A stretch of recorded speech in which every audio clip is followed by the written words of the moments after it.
ہواؤں کی قسم جو نرم نرم چلتی ہیں پھر زور پکڑ کر جھکڑ ہو جاتی ہیں اور بادلوں کو ابھار کر اٹھا لاتی ہیں، پھر ان کو پھاڑ کر جدا جدا کر دیتی ہیں۔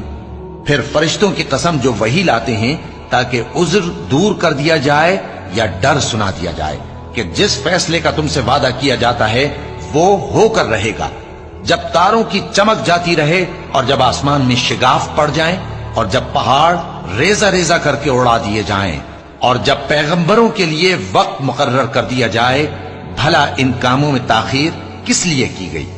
فیصلے کے دن کے لیے، اور تمہیں کیا خبر کہ فیصلے کا دن کیا ہے؟ اس دن جھٹلانے والوں کے لیے خرابی ہوگی۔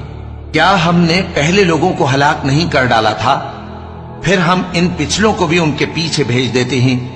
ہم گناہگاروں کے ساتھ ایسا ہی کیا کرتے ہیں۔ اس دن جھٹلانے والوں